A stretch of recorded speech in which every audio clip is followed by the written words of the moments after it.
When my daughter was in first grade, she came home one day from school and she asked me the following question. We were learning about Ma'aseh Bereshis, we're learning about creation, and Abba, I get it, she said. Before Hashem created the heavens and the earth, there was nothing, there were no trees, there were no rivers. I get all that, but what color was it? And the question that she asked is actually profound. Because if you close your eyes and imagine the moment before creation, what you see is black. But you see, black is a color. Even vacuum implies physicality, but before Hashem created the world, there was nothing.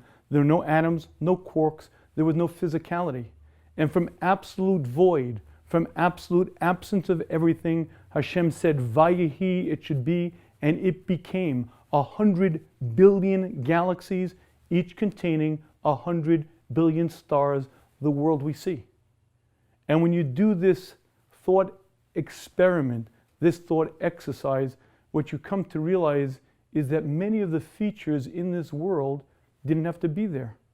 From a functional standpoint, if Hashem created this world just to be used, utilitarian functionality only, many of the things we see wouldn't be there. Let me give you a good for instance. Color. There's such a thing in the world called color, with many different shades, hues, and different gradations. As a matter of fact, Crayola crayons has 4 shades of teal. If you open up Microsoft Word and you see the color palette, at your disposal are 16 million colors. Here's the question. Why did Hashem create something called color? A black and white world would have functioned very well. TV, the movies, used to be black and white. And you could watch the full drama within the spectrum of the gray scale. So why did Hashem make this complex entity called color?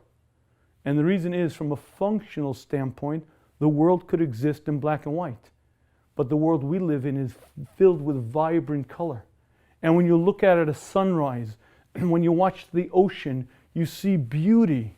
You see enhanced, magnificent scenes, because color adds a tremendous amount to our enjoyment. From a functional standpoint, it wasn't needed, but it adds dramatically to our enjoyment of the world. And when you begin looking about this world, you see that many, many features that Hashem put into this world was strictly for man's benefit so that he should enjoy. Food serves a very real purpose. Nutrition. We need the benefits of the vitamins, the protein, the carbohydrates. But by all rights, all food should taste like soggy cardboard. We probably would eat anyway because we'd be hungry. Yet food doesn't all taste like brown beans or all like potatoes. Foods come in such an array of different flavors and textures with different sensations that you feel when you eat them. Why is it that Hashem designed foods with different flavors? So that when we sit down to an apple, to a pear, to an orange, we should enjoy it. Yes, we'd eat, but we wouldn't take the same enjoyment, we wouldn't benefit the same way, and Hashem invested tremendous wisdom into creating an entire spectrum of different flavors so that we should enjoy. But if you focus on the details, that's where things get very interesting. I once heard Rav Miller Zatzal describe the wedge of an orange. Take an orange and you find all those 12, 14 maybe wedges.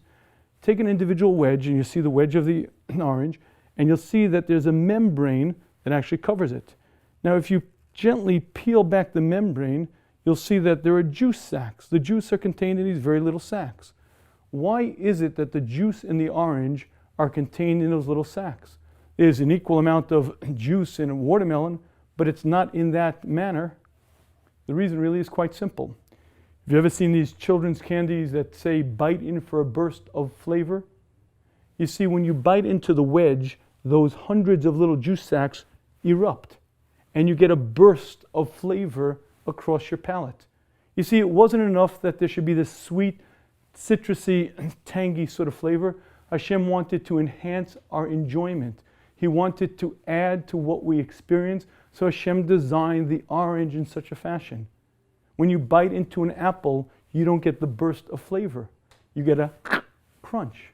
Why did Hashem design apples that way? Go to your local supermarket and you'll see an entire row, 75 feet long, floor to ceiling, of breakfast cereals, each one bragging to be crunchier than the one next to it. Why? Because when you sit down to a bowl of cereal and you crunch, there's an enjoyment that you experience from that texture. So Hashem designed the cellular walls of the apple in a manner that they should be rigid, so that when you crunch, you get the crunch. The orange for the burst of flavor. For the life of me, I don't understand the banana, but here's the point. Hashem put so much wisdom, forethought into our enjoyment. Such beauty in the world, flowers, colors, such magnificent arrays of beauty. The question is, do we enjoy it? Do we experience it? Do we feel it? And you could have everything in front of you. You could be living in a world laden with the most pleasures and enjoyments, but if you don't train yourself to experience it, if you don't train yourself to focus on it, it might as well not be there, and you have to do the difficult work of learning how to be more sophisticated, learning how to take the benefits from this world so that you could experience the world as Hashem wants us to experience it.